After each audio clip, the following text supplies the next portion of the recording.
10 जुलाई की सुबह एसटीएफ ने कानपुर के बिकरू कांड के मुख्य आरोपी हिस्ट्री शीटर विकास दुबे को एनकाउंटर में मार गिराया। इस पूरे घटनाक्रम को एसटीएफ ने बखूबी अंजाम दिया है, जिसके बाद एसटीएफ की बहादुरी की चर्चा एक बार फिर से जोर शोर से होने लगी है।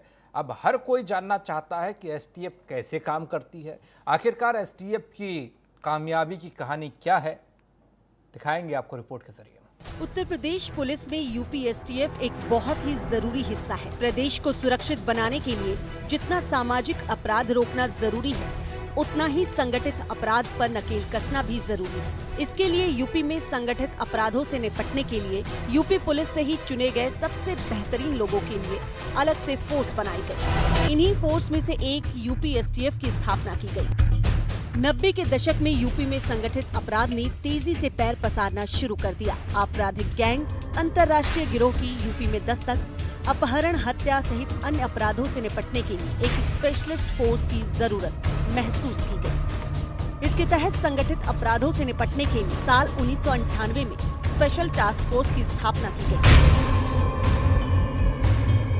एसटीएफ को थाना पुलिस और जनपद के दायरे से मुक्त कर उत्तर प्रदेश में संगठित अपराधों को खत्म करने के लिए अधिकृत किया गया। एसटीएफ ने अब तक 156 आउट ऑफ टर्न और 91 गैलेंट्री पुरस्कार प्राप्त किए हैं।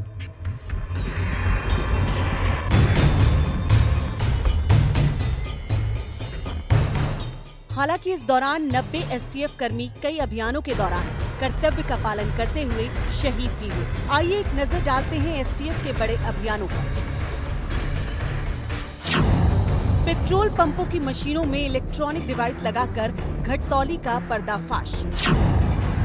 1998 में माफिया श्री प्रकाश शुक्ला को मुठभेड़ में मार गिराया। 1998 में कोलकाता में मंजीत सिंह उर्फ गंगे सरदार के साथ मुठभेड़ हुई। 2001 में जैश मोहम्मद के 3 आतंकवादियों को लखनऊ में मुठभेड़ के दौरान मार गिराया। 2005 में खूंखार आतंकवादी सलार को मुठभेड़ में मार गिराया। 2006 में अंतर्राष्ट्रीय माफिया शब्बीर कुरैशी की गिरफ्तारी। 2006 में लखनऊ क्रिकेट एसोसिएशन के चेयरमैन अपहरित कलिक मुख्तार की बरामदगी की। 2008 में डुमरियागंज से भारी मात्रा में भारतीय जाली मुद्रा की बरामदगी हुई। 2010 में 10 बड़े नक्सलियों की उनके लीडर के साथ गिरफ्तारी की गई। 2015 में बिहार से डॉक्टर दंपति के अपहरणकर्ताओं की लखनऊ से गिरफ्तारी हुई। 2016 में एनआईए के डिप्टी एसपी तंजील अहमद की हत्या का खुलासा। 2017 में नोएडा पॉन्जी स्कैम का पर्दाफाश। 2020 में कानपुर के बिकरू कांड के मुख्य आरोपी विकास दुबे को मार गिराया गया। एसटीएफ अपनी आपराधिक अभिसूचना के आधार पर, क्योंकि एसटीएफ के पास वो तमाम तकनीक है जो कि विश्व में सर्वाधिक महत्वपूर्ण है और प्रासंगिक है, ऐसी तकनीक एसटीएफ के पास उपलब्ध है, चाहे सर्वेलेंस की हो, चाहे अपराध अनावरण की हो, या अपराध संबंध में जो डिटेक्शन के संबंध में जो भी उपकरण या टेक्नोलॉजी होगी वो सब एसटीएफ के पास है।